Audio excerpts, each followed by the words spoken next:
오늘 하나님께서 우리에게 주시는 말씀은 마태복음 16장 18절 말씀과 야고보서 5장 14절 말씀 두 절 말씀을 함께 보도록 하겠습니다. 먼저 마태복음 16장 18절 말씀을 우리 한 목소리로 함께 봉독해 올리도록 하겠습니다.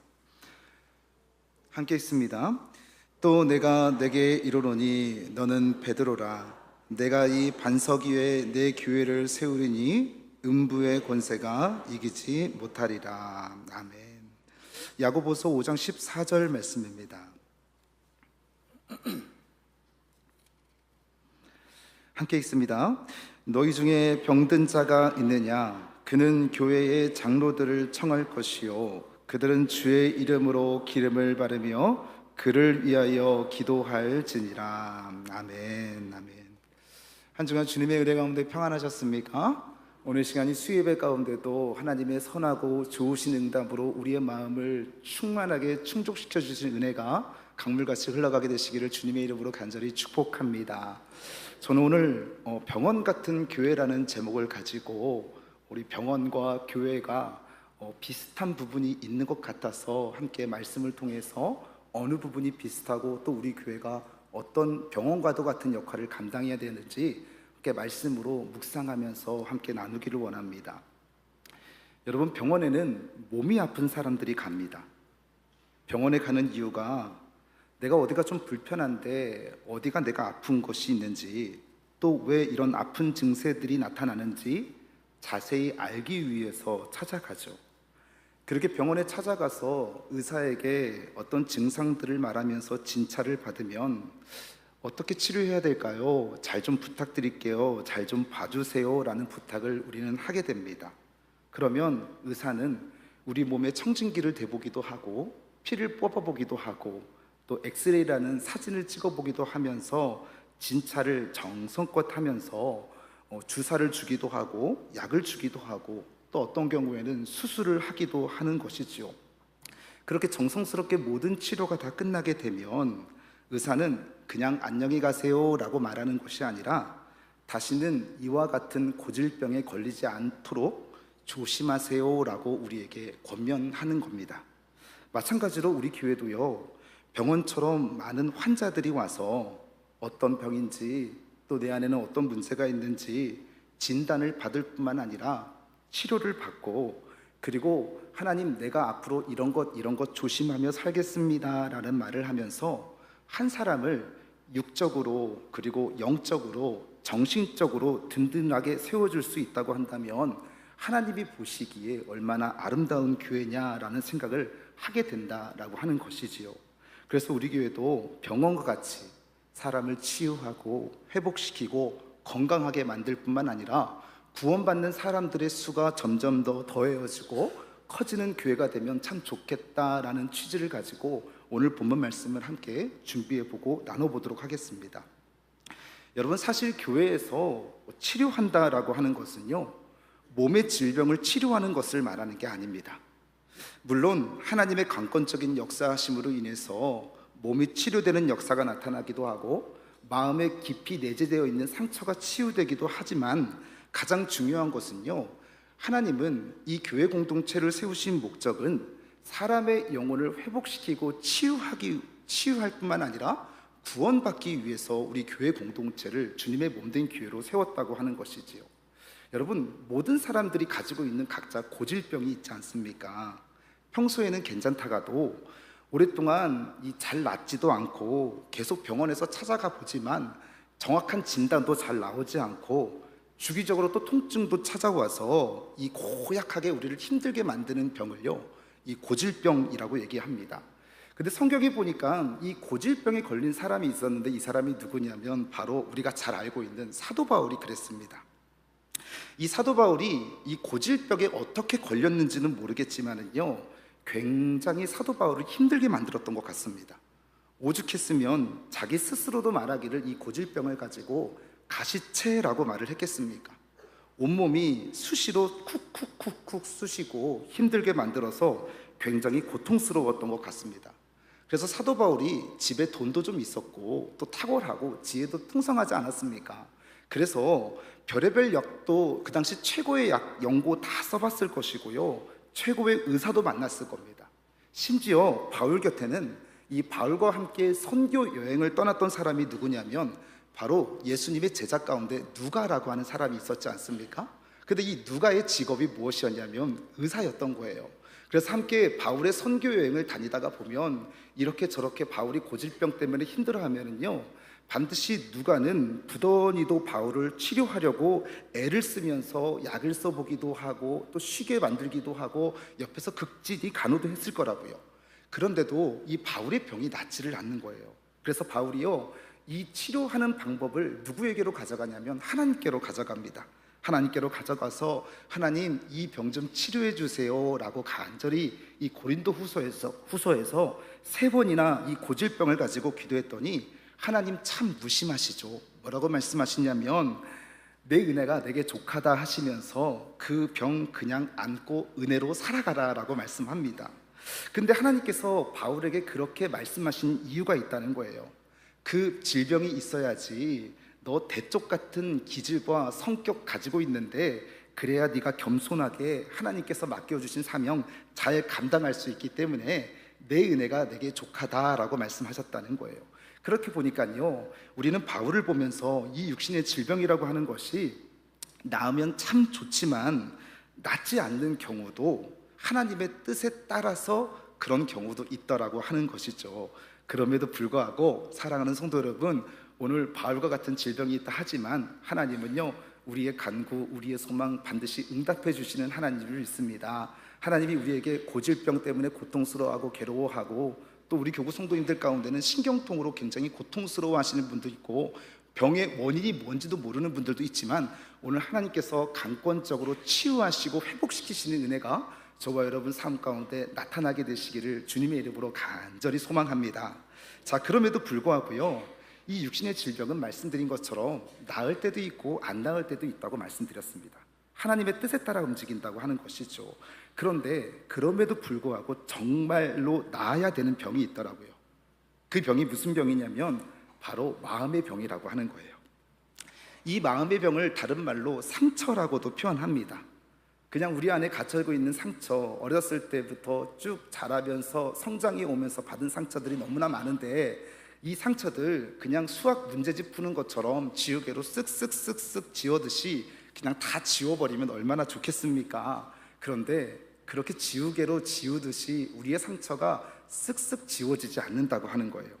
오히려 이 마음의 상처가요, 평소에는 괜찮은데 어떤 일 때문에 그 마음의 상처가 다시 수면 위로 떠오르면은요, 송곳처럼 갑자기 화를 내기도 하고 내 마음에 트라우마가 오게 되면서 우울증이 찾아오기도 하고 공황장애가 찾아오기도 하고 무기력증 가운데 찾아오면서 한 사람의 인생을 파탄까지도 이끌어갈 수 있을 만큼의 파괴력을 가지고 있는 게 마음의 상처이고 또 마음의 병이라고 하는 거죠. 그래서 앞에서 말씀드렸듯이 이 육신의 질병이 낫는 것도 참 중요하지만 이 육신의 질병을 낫는 것보다 이 마음의 상처가 더 회복되는 것, 마음의 질병이 회복되는 것이 더 중요하다라고 얘기하는 거예요.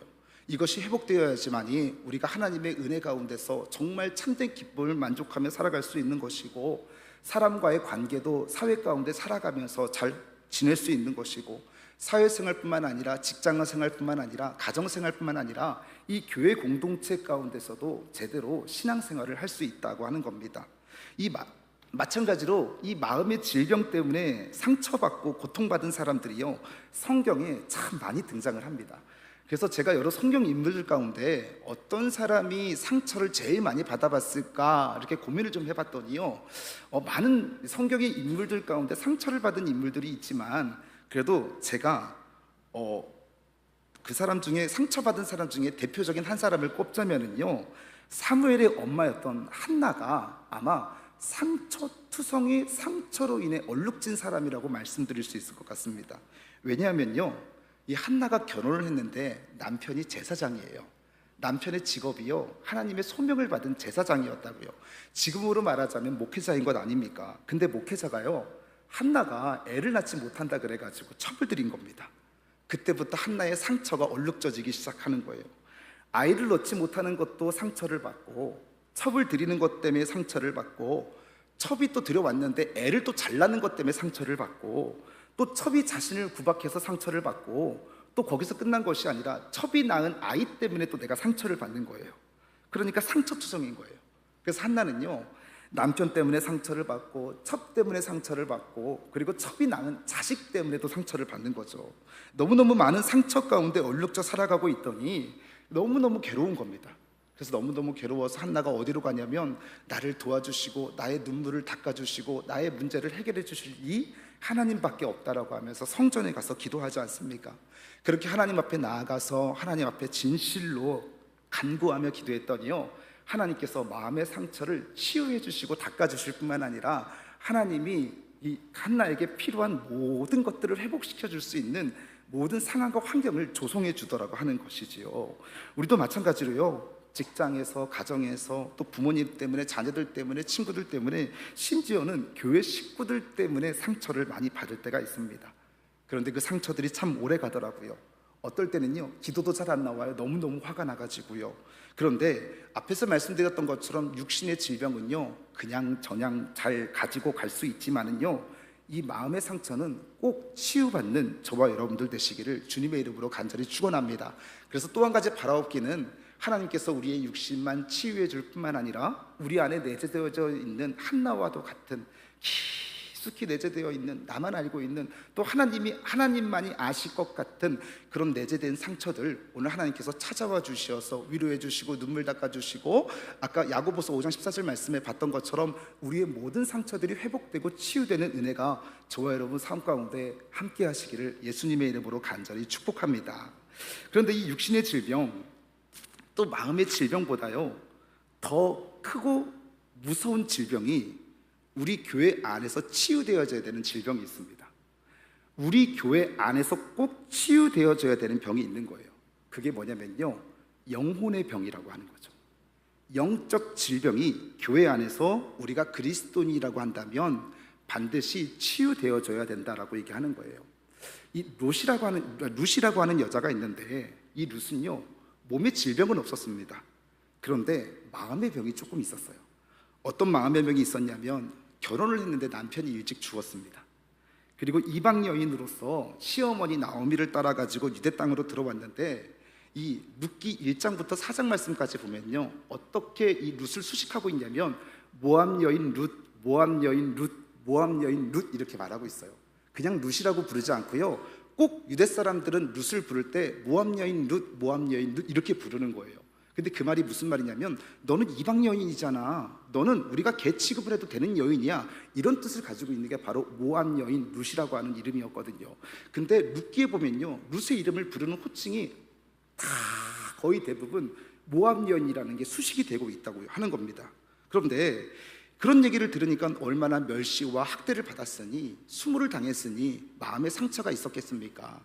그런데 이 룻이라고 하는 여자가요, 참 만남의 축복을 얻게 됩니다. 어떤 만남의 축복을 얻게 되냐면, 보아스를 만나게 됨으로 말미암아 마음의 위로를 받아서 이 마음의 깊은 상처가 치유되기는 하는데요, 이 보아스보다 더 큰 위로를 주시는 분을 만난 거예요.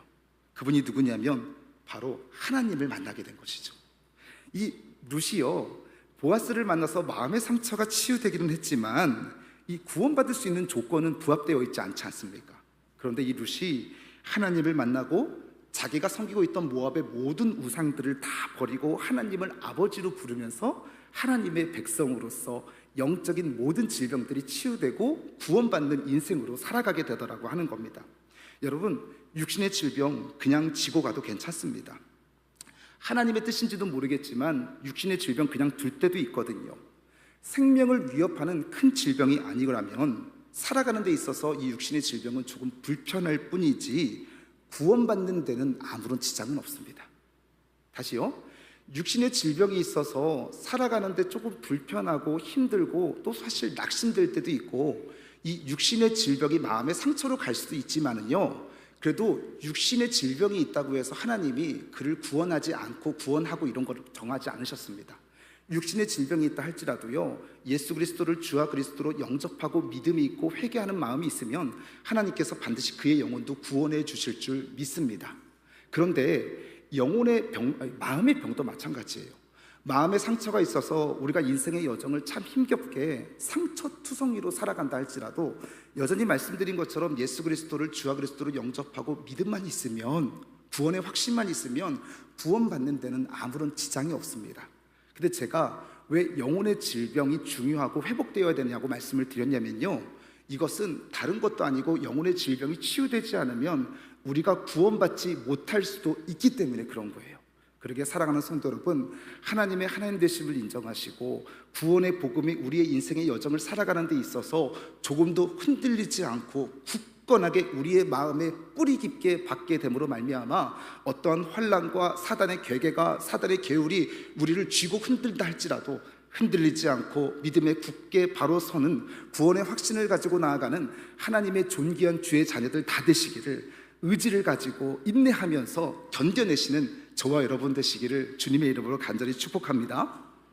여러분, 병원에 가면은요, 의사들이 진단을 하기 위해서 이것저것 물어봅니다. 어디가 불편하셔서 오셨습니까? 그러면 의사들이 청진기를 대보기도 하고 피를 뽑기도 하고 사진을 찍어보기도 하고 뭐 이런저런 검사를 하고 난 다음에는요, 당신이 무슨 질병을 가지고 있네요, 어디에 문제가 있네요 라고 하는 진단을 내립니다. 그러면 환자들은요, 내게 그런 병이 있는지 몰랐습니다 라고 그 진단을 마음속으로 받아들인다 라고 얘기하는 거예요. 그러면 마찬가지로 교회도 어떤 곳이냐, 하나님의 말씀을 통해서 아까 영혼의 질병을 치유하고 회복하는 것이 중요하다고 말씀을 드렸는데, 하나님의 말씀을 통해서 영혼의 질병을 진단해 주는 곳이라고 얘기하는 거죠. 그게 교회 공동체가 해야 되는 역할인 겁니다. 저와 여러분 가운데 구원을 가로막는 영적인 큰 질병 가운데 들었다고 한다면 하나님의 말씀을 통해서 진단을 받아야 되는 것이고요, 영적인 나태함 가운데 빠져 있다고 한다면 말씀을 통해서, 찬송을 통해서, 기도를 통해서 진단을 받아야 되고요, 영적인 소경 가운데 살아가고 있다고 한다면 말씀을 통해서, 찬양을 통해서, 기도를 통해서 진단을 받아야 되는데, 그것이 교회 공동체 안에서 이루어진다라고 하는 거죠. 그리고 또 성도님들은요, 의사의 말에 진단이 어떻게 내려져서 치료를 받아야 될 그 방향에 대해서 설정이 되는 것처럼 목회자의 말이라든지 하나님의 말씀이라든지, 그리고 또 하나님이 직접 찾아와 주시어서, 성령님께서 찾아와 주시어서 우리의 마음, 우리의 영혼을 진단해 줄 때가 있다라고 얘기를 하는 거예요. 의사가 진단을 내릴 때는요, 검사를 해서 나온 결과이기 때문에 그것을 받아놓는 것처럼 하나님께서 우리가 말씀을 볼 때, 우리가 찬양을 볼 때, 우리가 기도할 때, 우리의 마음을 집중해서 하나님 앞에 예배를 드릴 때 하나님이 찾아와 주셔서 우리에게 영적인 병이 없는지 그것을 진단해 주시고 찾아와 주실 때가 있다라고 하는 거예요. 그런데 하나님이, 성령님이 찾아와 주셔서 그것을 진단해 주셨음에도 불구하고 그것을 거부하는 사람들이 있더라고요. 성령님께서 찾아와 주셔서 진단을 내려주셨는데 내가 언제 그러냐고, 나한테는 그런 문제가 없다고, 그런 얘기하는 것 언짢다고 기분 나빠하는 경우들이 있는데, 근데 성령님께서 찾아와 주셔서, 하나님이 찾아와 주셔서 진단을 내리시면 그것이 나의 영적 상태이구나 라는 것을 생각하면서 겸손하게 그것을 받아들이고, 하나님 나에게 치유 방법을 알려주시면 내가 하나님을 기대하면서 순종하는 마음으로 치유받기를 소망합니다 라는 마음을 가지고 하나님 앞에 겸손하게, 정결하게, 거룩하게, 성결하게 나아가야 된다라고 얘기를 하는 거예요. 오늘 저와 여러분 모두가 오늘 말씀을 통해서 집중하며 나아갈 때에 예배 가운데 임하시는 하나님, 또 찬송을 통해서 임하시는 하나님, 기도를 통해서 임하시는 하나님이 진단하실 때 그것이 하나님께서 우리에게 말씀하시는 뜻과 방향이고 계획이심을 기억하시면서 그 진단을, 그걸 가지고 반항하고 기분 나빠하고 언짢아하는 것이 아니라 성령님이 진단하실 때 그것을 가지고 우리의 모습을, 연약한 모습을 발견하게 되시기를 주님의 이름으로 간절히 축원합니다. 내가 지금 영적인 소경 가운데 있구나, 내가 영적인 눈이 흐려져 있구나, 내가 나태해졌구나, 게을러졌구나 라는 것을 진단받고, 그리고 우리 교회 공동체는 말씀과 기도와 찬양을 통해서 그것을 활짝 열어주는 역할을 해야 된다는 거예요. 여러분, 라오디게아 성도님들이요, 자기들 스스로는 멀쩡하다고 얘기를 했습니다. 우리는 아무런 문제가 없다고 얘기했습니다. 라오디게아 성도들이 그랬어요. 나는 아무런 문제가 없는데, 나는 신앙생활 잘하고 있는데, 그런데 예수님이 찾아오셔서 뭐라고 말씀하시냐면요, 너네들 눈이 다 감겨 있으니까 안약을 사서 눈에 좀 바르라고 말씀합니다. 예수님이 찾아오셔서 라디게 성도님들이 아무런 문제가 없다고, 우리는 신앙생활 잘하고 있다고 하는데, 주님이 찾아오셔서 말씀하시는 거예요. 너희들 눈이 다 감겨 있으니까, 영적인 눈이 다 감겨 있으니까 안약을 사서 눈에 바르라고 얘기해요. 여러분, 원래 자기는 자기 모습을 잘 모르지 않습니까? 나는 영적으로 잘 분별하고 있다고 생각하고, 영적으로 잘 보고 영적으로 잘 듣고 있다고 생각을 하는데요, 주님이 보실 때는 어쩌면 우리가 영적인 장님이 될 수도 있는 것이고, 영적인 소경이 될 수도 있는 것이고, 영적인 기머거리 벙어리로 살아갈 때가 있더라고 얘기하는 거예요. 그럴 때 하나님이 찾아와 주셔서, 성령님이 찾아와 주셔서 우리의 마음, 우리의 영적인 상태를 진단해 주실 때가 있는데, 그 진단은요, 우리를 야단치시려고 하나님께서 찾아오시는 게 아니에요. 어떨 때 찾아오시냐면요, 우리를 치유하고 우리를 회복시키기 위해서 찾아와 주신다라고 말씀하고 있는 겁니다. 그렇기 때문에 하나님 성령님이 찾아와 주셔서 마음의 진단을 내리실 때, 병원이 오진 없이 잘 진단을 내려야지만이 그 병원이 좋은 병원인 것처럼, 우리 교회 공동체 가운데 와서 하나님의 임재가 충만하게 임하게 됨으로 말미암아 저희 어머니가 처음 제가 신학생 입학을 하고 나서 어머니를 모시고 20년 만에 어머니를 처음 모시고 갔습니다. 그런데 기도할 줄도 모르고요, 하나님 말씀이 뭔지도 모르는 거예요. 그래도 데리고 갔더니 그냥 그 예배의 자리에 딱 앉아 있는데 눈물 콧물 다 쏟으면서 그냥 회개가 터져 나오더라고 하는 고백하시는 것을 제가 들은 적이 있습니다. 하나님의 임재하심이 있기 때문에 그래요. 저는 우리 여주성결교회가 하나님의 임재가 충만하게 임하는데, 그냥 임하는 것이 아니라 어떻게 임합니까? 하나님의 짓눌리는 임재가 가득하고 충만하게 됨으로 말미암아 우리의 나도 모르는 나의 질병, 내가 영적인 소경이고 우두머리인지도 몰랐는데 들여다놓고 보니까 하나님, 나도 영적인 우두머리였어, 소경이었습니다. 영적으로 눈이 하나도 보이지 않는 이 눈먼 자였습니다. 하나님, 모든 것들이 회복되고 치유되시는 역할을 감당하는 우리 여주성결교회 되기를 주님의 이름으로 간절히 소망합니다. 그리고 또 한 가지, 우리가 병원에 가서 진단만 받고 끝나는 게 아니잖아요. 진단을 의사들이 다 하고 난 다음에는요, 그 의사들이 병을 고치기 위해서 약을 처방하기도 합니다. 주사를 놓기도 하고 어떨 땐 수술을 감행하기도 해요. 그러니까 참 치료를 잘 해주려고 애를 많이 씁니다. 교회에서도 마찬가지로요, 진단만 하는 것이 아니라 영적인 질병, 마음의 질병, 육신의 질병이 회복되고 치유될 수 있도록 도와주는 역할을 감당해야 된다고 하는 거예요. 레위기 13장 말씀에 보면은요, 이 제사장에게로 가서라는 말이 계속 반복해서 등장을 합니다. 참 많이 등장합니다.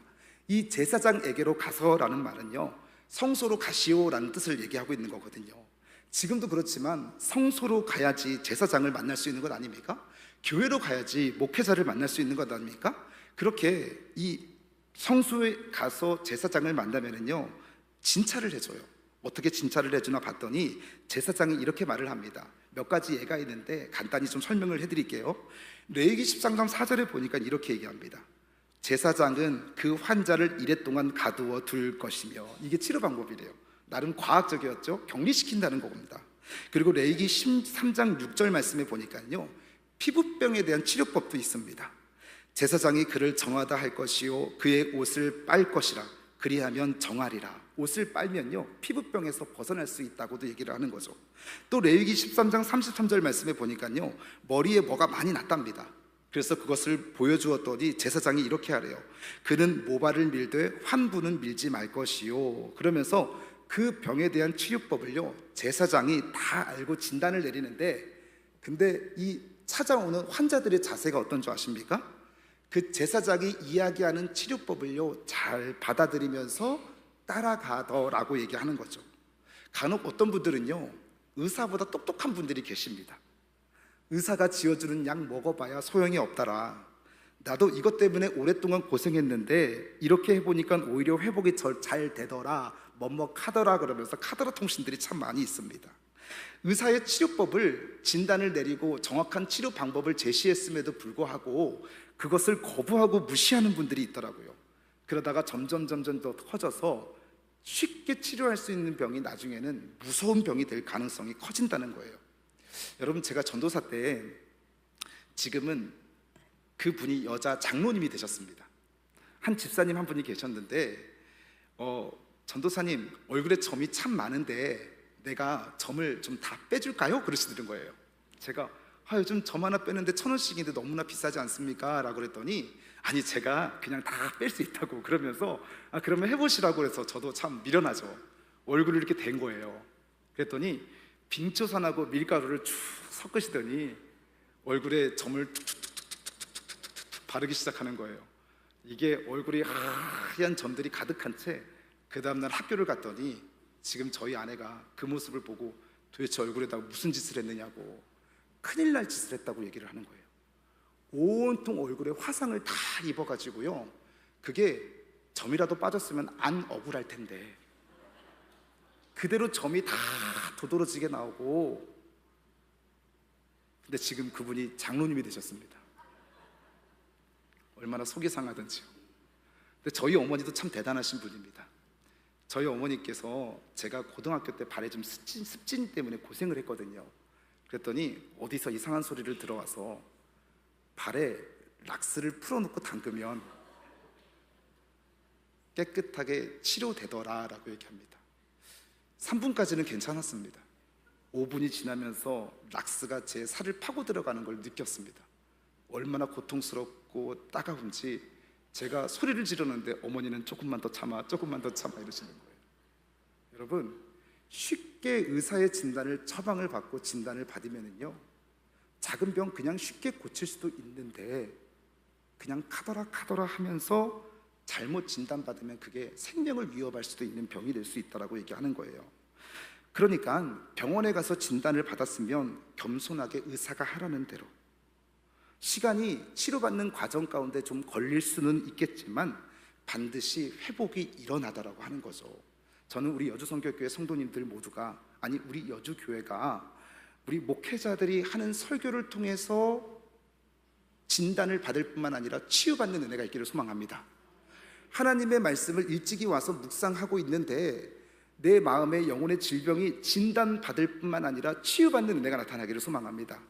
중보기도 팀도 마찬가지고요, 전도대도 마찬가지고요, 교육부서도 마찬가지고요, 심지어 식당 봉사를 하는 것도 마찬가지고요, 심지어 차량을 운행하는데 차를 타고 오르는 이런 영적인 일에 모두 포함되어 있는 일 가운데 내가 영적으로 나태해져 있구나, 영적인 소경이구나, 내가 눈먼자구나 라는 것을 깨닫고 발견되어져서 예배를 드리는 중에, 말씀을 듣는 중에, 설교 말씀을 듣는 중에, 그리고 말씀을 묵상하고 큐티하는 중에 그런 하나님의 임재와 진단과 치유의 능력이 저와 여러분 가운데 함께, 그 능력이 눈으로 목도지어지는 성도님 한 분 한 분이 되어주셔서 간증하고 영적인 소문이 잘 나서 이 교회 오면 구원받더라, 이 교회 오면 회복되더라, 이 교회 오면 내가 40년 동안 이 영적인 문제 해결 못했는데 회복되더라 라고 하는 간증이 우리 교회를 통해서 여주 시내 전체가 다 흘러가는 은혜가 있게 되시길 주님의 이름으로 간절히 소망합니다.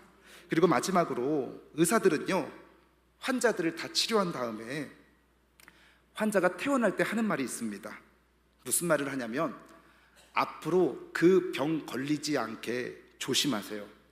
그러면서 운동 좀 하세요, 일찍 주무세요, 이거 먹지 마세요, 저거 먹지 마세요 라는 얘기를 하는 거예요. 그래야지 재발이 안 된다는 거죠. 예전에는 안 그랬는데요, 제가 요즘 조금 여기저기 몸이 아픕니다. 나이가 들어서 그런 건가요? 조금씩 몸이 아프기 시작하고 예전 같지가 않습니다. 그러다 보니까 점점 우리 어르신들의 말에 귀를 기울이게 되더라고요. 의사의 말을 잘 들어야 된다고, 그리고 의사의 말대로 잘 진료를 받아야 된다고 라는 얘기들이 공감이 됩니다.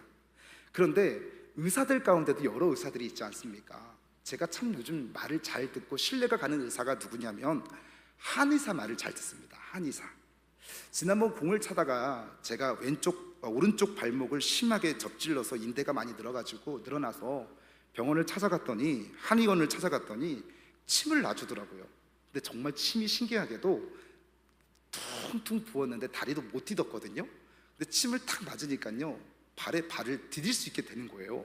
되게 신기하더라고요. 그래서 그 한의사를 더욱더 신뢰하게 됐는데, 발목이 너무 좋지 않으니까 이 침도 와서 주기적으로 맞고, 그리고 한약도 좀 지어서 먹으라고 얘기를 하는데 돈이 문제가 아니라요, 그 다음에 한의사가 제가 하는 말을 제가 듣고 나서 한약을 안 먹었습니다. 왜 안 먹었냐면 저는 돼지고기도 좋아하고 닭고기도 좋아하고 오리고기도 좋아하는데 한의사가 하는 말이 뭐냐면 돼지고기 먹지 마세요, 닭고기 먹지 마세요, 기름기 있는 음식 피하세요, 술, 담배 하지 마세요. 뭐 술, 담배는 제가 안 했으니까 자신 있게 저 안 합니다라고 얘기했는데 닭고기, 돼지고기, 기름기 있는 음식 너무너무 좋아하는데 그걸 먹지 말라 그러니까요, 차라리 한약을 포기하지 그러면서 안 먹었습니다. 그러니 병이 오래 가더라고요. 회복이 안 되고 지금도 비가 오면 오른쪽 다리가 쑤십니다. 진짜 거짓말이 아닙니다. 통증이 오고요, 얼마나 다리가 아픈지 운동을 할 때 다리에 보호대를 착용하고 운동을 하지 않으면 안 될 정도로, 그리고 또 그 보호대를 풀면 통증이 얼마나 오는지 모릅니다. 그래서 제가 그때 곰곰이 생각해 봤어요. 뭘 곰곰이 생각해 봤느냐, 내가 한의사의 말을 잘 안 들은 것처럼 내가 하나님 말씀도 잘 안 듣고 있는 것은 아닌가. 여러분, 영적인 일도 마찬가지예요. 교회 와서 기도하는 가운데, 말씀 듣는 가운데, 찬양 부르는 가운데 내 영적인 병을 진단하고 믿음으로 순종하며 나아갔더니 성령님의 강권적인 역사하심으로 하나님의 임재로 인해서 우리의 질병이 다 치유가 됐습니다. 근데 치유받은 것으로 끝나는 것이 중요한 것이 아니라 하나님의 말씀대로 순종하지 않고 살아가지 않으면 그 병이 또 재발된다고 얘기를 하는 거예요. 요한복음 5장 14절 말씀에 보니까요, 중풍병에 걸린 어떤 사람이 38년 동안 베데스다 연못에서 자신의 병을 고침받으려고 순서를 기다렸습니다. 여러분, 38년, 말이 38년이지 얼마나 지루하고 힘들었겠습니까? 그런데 그 사람에게 예수님이 찾아가셔서 자리를 털고 일어나라 라고 얘기하세요. 그랬더니 정말로 38년 동안 한 번도 걷지 못했던 이 중풍병자가 일어나서 예수님 그 말 한마디에 다시 일어나서 걷게 되는 겁니다. 그리고 시간이 어느 정도 지났습니다. 그리고 예수님께서 그 사람을 다시 찾아가셔서 만나게 된 거죠. 그러자 예수님께서 그 38년 동안 이 안진뱅이였던 이 사람에게요, 무슨 한마디 말씀을 하시는데 그 말씀이 참 기억이 납니다. 뭐라고 말씀하시냐면 요한복음 5장 14절 말씀인데요, 우리 한번 같이 중요하니까 읽겠습니다. 시작.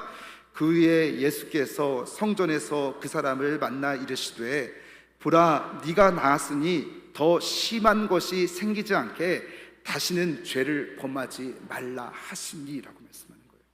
아마도 예수님께서 이 병자였던 자이지만 자유롭게 된 이 사람에게 아마 조용하고도 묵직하게 말씀하셨을 거예요. 너가 38년 전에 지은 죄 때문에 38년 동안 중풍병에 걸려 있던 것 잘 알고 있지? 너 그 죄 때문에 이 병 앓게 된 것 나는 알고 있단다. 이제 내가 고쳐줬으니까 다시는 이와 같은 죄로 인해서 같은 병 걸리지 않게 조심하라고 우리에게 말씀해 주고 있는 거예요. 여러분, 하나님이 받으시는 예배는요, 그냥 받으시는 예배가 아니에요. 우리가 예수님을 주와 그리스도로 영접했다고 그렇게 입술로서는 고백하지만요, 우리의 로마서 12장 1절 말씀과 같이 거룩한 산 제사로 우리의 삶을 정결하고 성결하고 그리고 거룩하게 살아가지 않으면요, 그 입술의 고백은요 다 거짓일 수밖에 없는 겁니다. 오늘 저와 여러분이 하나님께서 찾아와 주셔서 우리의 육신의 질병 치유해 주실 줄 믿습니다. 마음의 상처 치유해 주실 줄 믿습니다. 구원받지 못하게 만드는 모든 영적인 사단의 악한 권세를 다 회복시켜 줄 줄 믿습니다. 그런데 하나님께서 치유해 주신 게 중요한 게 아니에요.